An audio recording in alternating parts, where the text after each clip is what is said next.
नमस्कार विद्यार्थी मित्रांनो, मी विपुल गायकवाड तुम्हा सर्वांचं आपल्या समाधान कोकाटे अकॅडमीच्या या ऑनलाईन प्लॅटफॉर्मवर मनपूर्वक स्वागत करतो. मित्रांनो, एमपीएससीच्या कंबाईनचा आज ग्रुप बी चा पूर्व परीक्षेचा जो पेपर आहे तो पेपर पार पडला. या पेपर मधल्या भूगोल या विषयाच्या प्रश्नांचं विश्लेषण आज आपण या ठिकाणी पाहणार आहोत.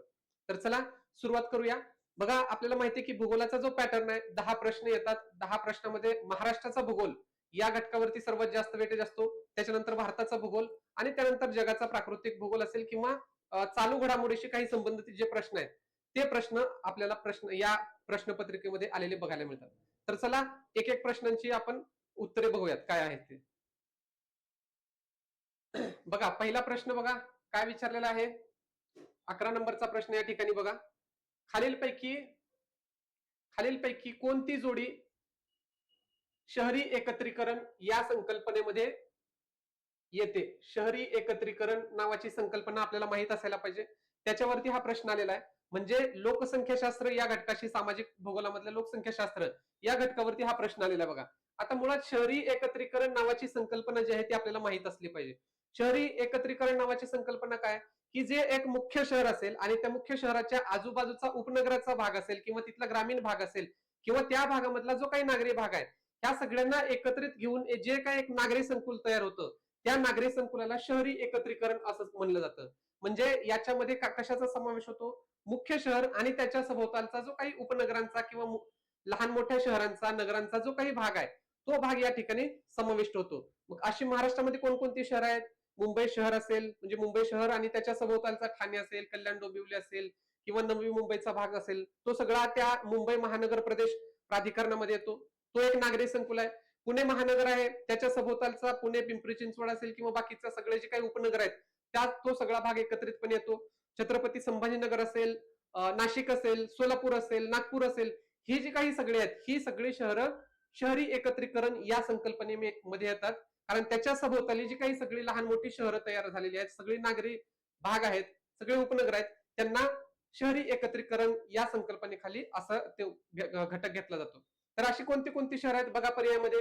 ठाणे शहर आहे आणि नाशिक. आता या दोन शहरांचा जर भाग बघितला तर या दोन्हीमध्ये प्रचंड मोठा अंतर आहे. भौगोलिक अंतर मोठ्या प्रमाणामध्ये आहे. एकमेकांपासून विभक्त असणारी शहर आहेत, त्याच्यामुळे या शहरांचा समावेश त्याच्यामध्ये होत नाही. सातारा आणि सांगली ही दोन्ही स्वतंत्र शहर आहेत, त्यामुळे यांचा सुद्धा समावेश त्याच्यामध्ये होत नाही. मुंबई आणि नवी मुंबई, आता हा भाग जर आपण बघितला, मुंबई पासून नवी मुंबईला जात असताना त्याच्यामध्ये स्वतंत्र असा कुठलाही भेद आपल्याला प्रामुख्याने दिसून येत नाही. मुंबई महानगर प्रदेश विकास प्राधिकरणाच्या अंतर्गत म्हणजे एमएमआरडीएच्या त्या सगळ्या एकत्रित संकल्पनेमध्ये हा सगळा भाग येतो. त्याच्यामुळे पर्याय क्रमांक 2 मुंबई आणि नवी मुंबई हे जे आहे हे आपल्याला याचं उत्तर सांगता येतं. नागपूर आणि चंद्रपूर ही दोन्ही शहरं वेगवेगळे आहेत, दोन्ही स्वतंत्र महानगरपालिका जरी असल्या तरी एकमेकांपासूनचं अंतर हे प्रचंड मोठं आहे, त्यामुळं हा भाग सुद्धा त्या ठिकाणी येत नाही. ओके, चला पुढचा प्रश्न पाहूया आपण त्या ठिकाणी.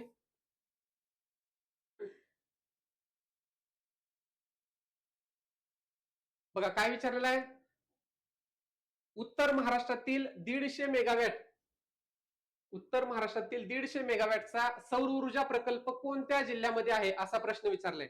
आता आपण महाराष्ट्राची खनिज संपत्ती असेल किंवा ऊर्जा संसाधनं या घटकाचा अभ्यास करताना याच्यामध्ये हा भाग आपण अभ्यासतो.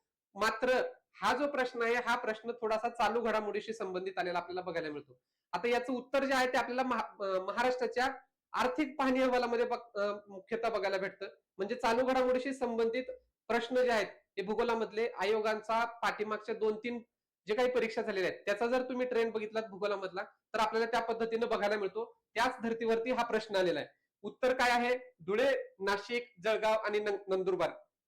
याचं योग्य उत्तर जे आहे ते धुळे हे ठिकाण, या ठिकाणी यामधल्या साक्री तालुका जो आहे या साक्री तालुक्यामध्ये निजामपूर नावाचं ठिकाण आहे, निजामपूर नावाचं गाव आहे, त्या ठिकाणी 150 मेगावॅटचा सौर ऊर्जा प्रकल्प जो आहे तो प्रकल्प महाजनको या मार्फत उभा करण्यात येत आहे.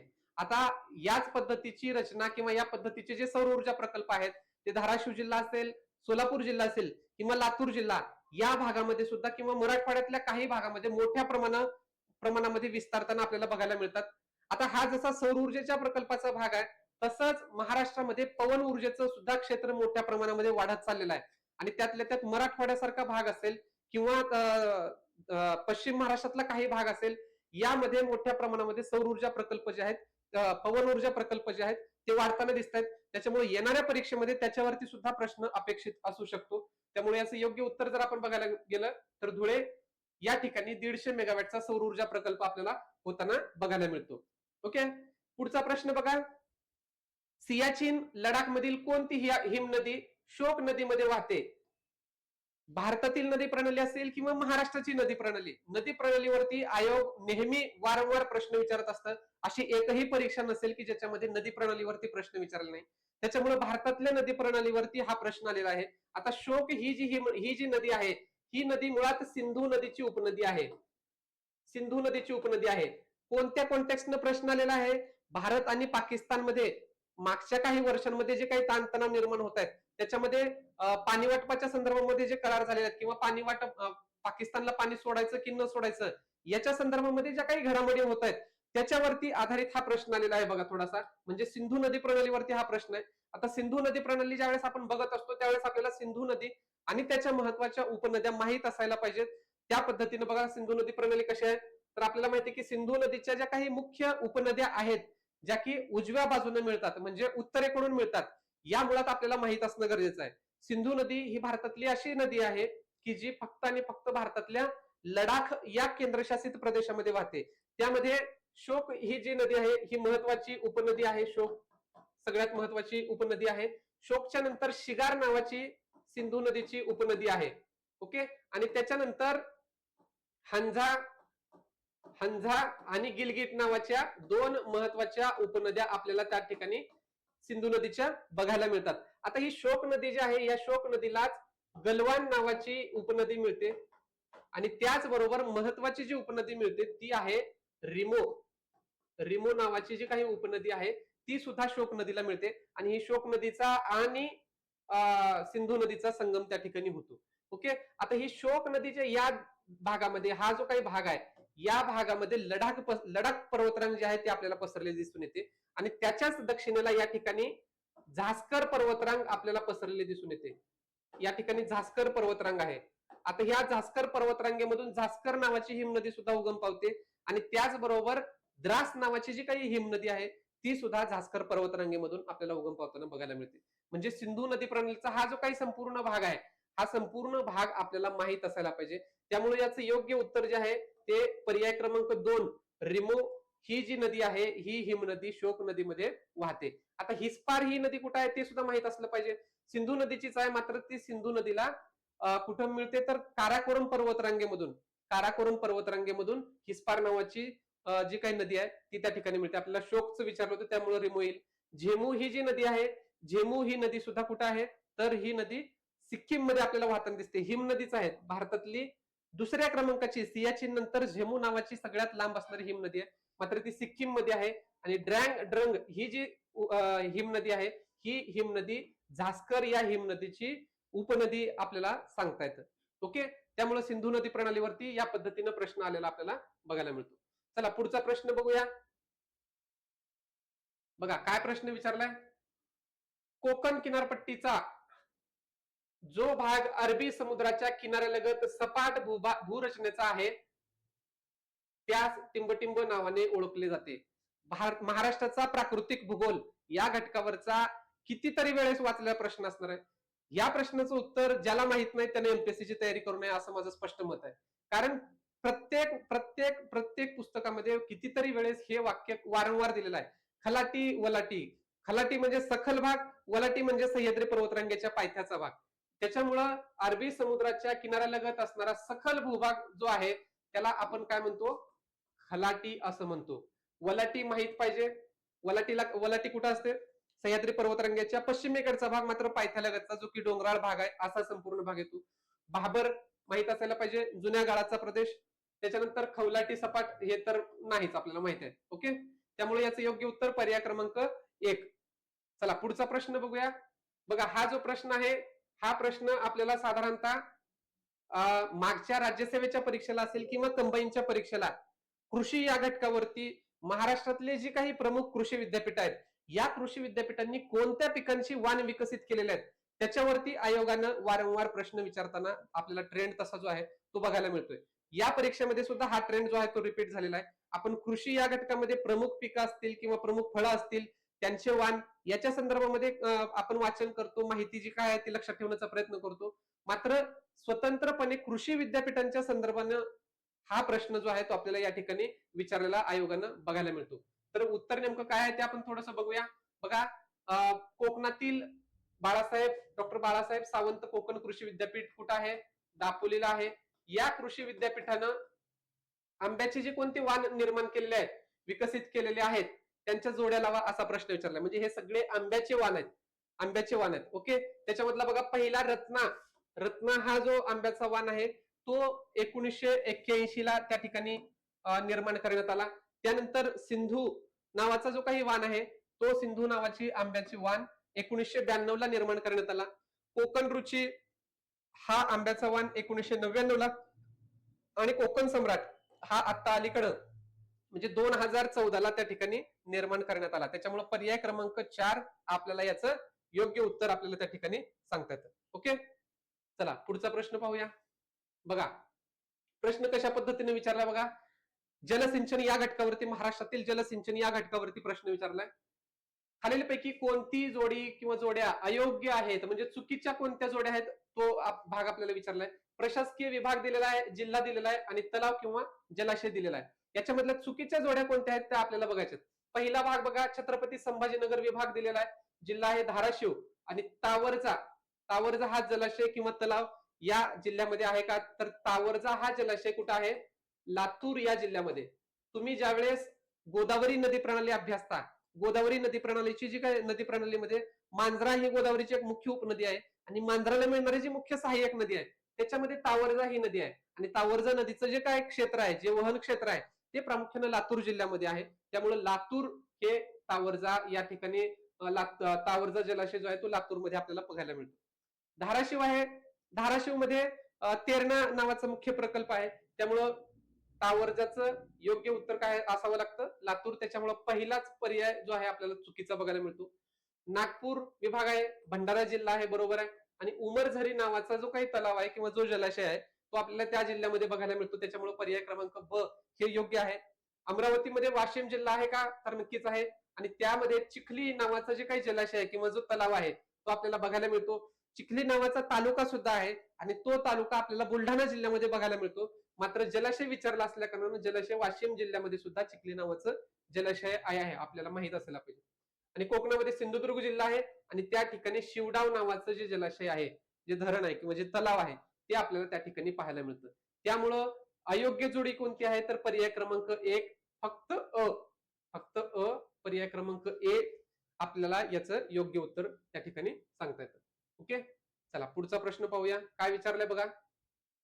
महाराष्ट्रातल्या मुख्य नद्या आणि त्यांच्या सहाय्यक उपनद्या याच्यावरती प्रश्न आलेला आहे. आयोग दरवर्षी वारंवार विचारतं, त्या पद्धतीनं आता सुद्धा विचारलेला आहे. नद्यांच्या आणि मुख्य उपनद्यांच्या जोड्या लावा या ठिकाणी हा प्रश्न आलेला आहे. बघा काय आहे? तापी नदी, तापी नदीची महत्वाची उपनदी की जी उजव्या बाजूने मिळते, डाव्या बाजूने मिळते, कोणती आहे? बोरी ही तापी नदीची महत्वाची उपनदी आहे. त्याच्यानंतर पूर्णा नदी ही तापी नदीची उपनदी आहे. मात्र पूर्णाला मिळणारी जी काही उपनदी आहे ती सुद्धा तुम्हाला माहित असली पाहिजे. नळगंगा नावाची नदी जी पूर्णा नदीची उपनदी आहे. त्याच्यानंतर बीड जिल्ह्यामधून वाहणारी सिंधपना नदी जी की गोदावरीला उजव्या बाजूने मिळते, म्हणजे बीड जिल्ह्यामधून वाहते सिंधपना नदी. आणि या नदीची मुख्य उपनदी जी आहे ती बिंदुसर आपल्याला सांगता येतं. आणि त्याच्यानंतर मांजरा नदी, या मांजरा नदीची लातूर जिल्ह्यामधून वाहणारी धरणी नदी जी आहे ही आपल्याला मुख्य सहाय्यक उपनदी आपल्याला त्या ठिकाणी सांगता येतं. त्यामुळं पर्याय क्रमांक 2, 3, 1 आणि 4 पर्याय क्रमांक 3 हे आपल्याला याचं योग्य उत्तर त्या ठिकाणी सांगता येतं. ओके, चला पुढचा प्रश्न पाहूया. पुढचा प्रश्न काय विचारलेला बघूया.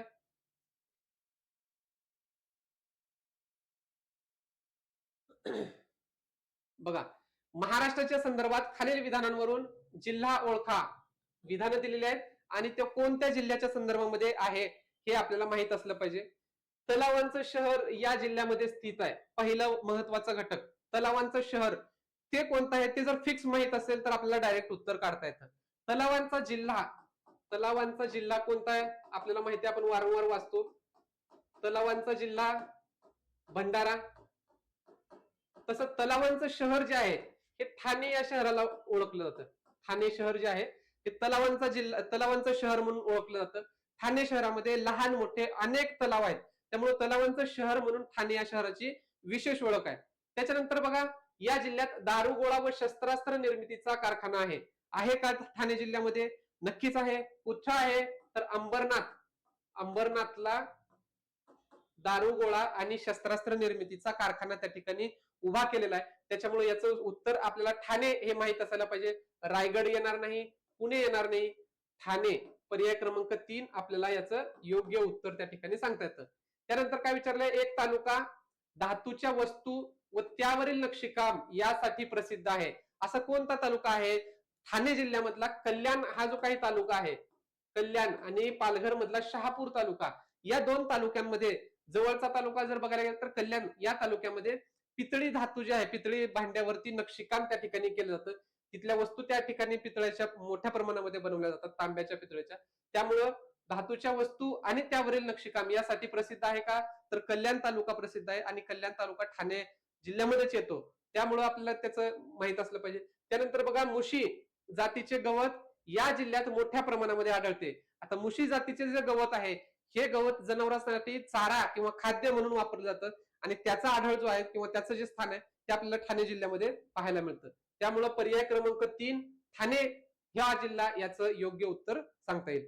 ओके, चला शेवटचा प्रश्न बघूया काय आहे. महाराष्ट्राचा प्राकृतिक भूगोल, पुन्हा सोपा प्रश्न, अतिशय सोपा प्रश्न. महाराष्ट्राच्या नैसर्गिक सीमा ज्या आहेत त्या नैसर्गिक सीमेवरचा हा सोपा प्रश्न. महाराष्ट्राच्या काय विचारलेला आहे? महाराष्ट्राच्या ईशान्य भागात खालीलपैकी कोणत्या डोंगर रांगा किंवा टेकड्या स्थित आहेत? सातमाळा उत्तरेला आहे, ईशान्य नाही. नाशिक जिल्ह्यामध्ये गाळणा, अक्राणी, नंदुरबार, दरकेसा टेकड्या कुठं आहेत? गोंदिया जिल्ह्यामध्ये, गोंदिया, भंडारा. ओके, दिशा कुठली आहे? ईशान्य. योग्य उत्तर फक्त ड आहे का? पर्याय क्रमांक 4 फक्त ड. अशा पद्धतीनं आपल्याला याचं उत्तर काढता येतं. काही प्रश्न जे आहेत ते अतिशय सोपे होते. फक्त 2 ते 3 प्रश्न असे होते या वर्षीच्या भूगोलाच्या पेपरमध्ये की जे आपल्याला विचार करायला भाग पाडणारे होते. काही प्रश्न आपल्याला तर्कावरून सुद्धा काढता येतात. त्यामुळं शॉर्ट ट्रिकच्या माध्यमातून अभ्यास करण्यापेक्षा आता आपल्याला लक्षात आलं पाहिजे की कन्सेप्च्युअल अभ्यास जो आहे, डेप्थ मध्ये अभ्यास जो आहे तो करणं येणाऱ्या परीक्षेसाठी अतिशय महत्वाचं आहे. म्हणजे आपण वरवर जो काही भूगोलाचा अभ्यास करत होतो, भूगोल हा असा विषय होता की आपल्याला वाटत होतं की आपल्याला आपण सहज 9-10 मार्क जे आहेत ते आपण घेऊ शकतो, पैकीच्या पैकी मार्क घेऊ शकतो. मात्र गेल्या काही परीक्षांमधला आयोगाचा जर ट्रेंड बघितला तर कृषी असेल, जलसिंचन असेल, यावरती आयोगाचा भर आपल्याला असलेला बघायला मिळतो. आणि त्याचबरोबर चालू घडामोडी किंवा आर्थिक पाहणी अहवाल या घटकावरती सुद्धा आयोग प्रश्न विचारताना आपल्याला बघायला मिळतात. ओके, त्यामुळे याच्या पुढच्या येणाऱ्या कंबाईन ग्रुप सी ची परीक्षा असेल किंवा येणारी आगामी कंबाईनची असेल किंवा राज्यसेवेची परीक्षा असेल, या परीक्षांसाठी तयारी करताना आपण कशा पद्धतीने तयारी केलं पाहिजे याचा एक मार्गदर्शक असणारा हा आपल्याला पेपर म्हणून सांगता येतं. ओके, तर हे जे 10 प्रश्न होते या प्रश्नांचं सविस्तर विवेचन आपण या ठिकाणी बघितलेलं आहे. या ठिकाणी आपण थांबूयात. थँक्यू.